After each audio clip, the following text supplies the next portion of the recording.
महिला सशक्तिकरण पर राहुल गांधी का जोर। बिजनेस में महिलाओं के लिए अवसर बढ़ाने की बात।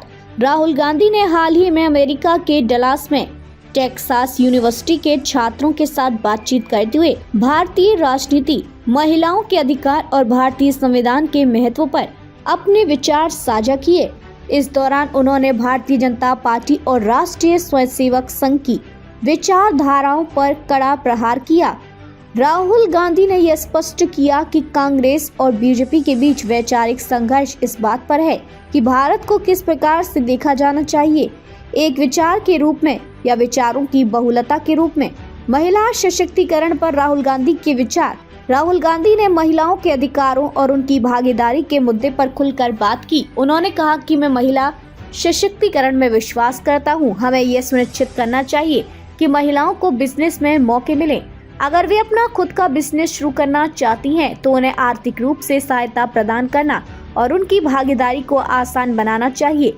राहुल गांधी ने जोर देते हुए कहा कि महिलाओं को पुरुषों के बराबर देखा जाना चाहिए और उन्हें हर वह अवसर मिलना चाहिए जो पुरुषों को मिलता है। बीजेपी और आरएसएस पर निशाना। राहुल गांधी ने आरएसएस और बीजेपी की विचारधारा की आलोचना करते हुए कहा कि ये संगठन महिलाओं को पारंपरिक भूमिकाओं में ही सीमित रखना चाहती हैं, जैसे कि घर पर रहना, खाना बनाना और कम बोलना। उन्होंने कहा कि हमारा मानना है कि महिलाओं को वह सब करने की आजादी होनी चाहिए जो वे करना चाहती है। भारतीय संविधान की रक्षा। राहुल गांधी ने भारतीय संविधान की अहमियत पर जोर देते हुए कहा कि यह देश की नींव है। उन्होंने दावा किया कि प्रधानमंत्री नरेंद्र मोदी और बीजेपी भारत के संविधान पर हमला कर रहे हैं और ये बात लाखों भारतीयों को चुनाव के दौरान समझ में आई। उन्होंने कहा कि जो भी भारत के संविधान पर हमला कर रहा है वह हमारी धार्मिक परंपरा पर भी हमला कर रहा है। बीजेपी के डर का खत्म होना। राहुल गांधी ने यह भी कहा कि चुनाव नतीजों के बाद बीजेपी का डर खत्म हो गया और जनता ने महसूस किया कि वे किसी भी हालत में अपने संविधान, धर्मों और परंपराओं पर हमला बर्दाश्त नहीं करेंगे।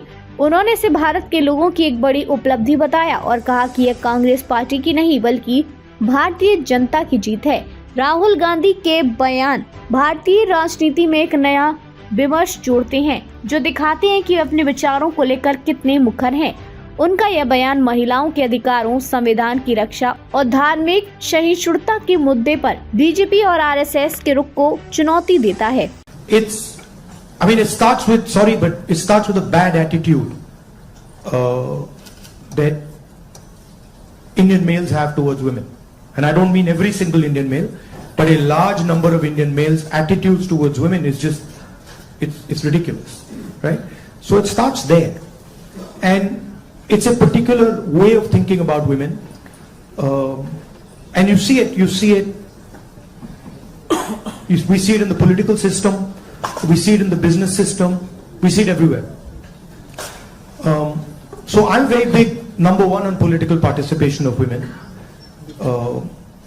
Reservation bill to start with, ensuring that women get into business, ensuring that women are supported financially if they want to open their business, and then making sure that it is made easier for women to participate, right? Women have their own particular issues that you need to take care of before they can start to participate. So I think the first thing is of thinking of women the same way you think of men.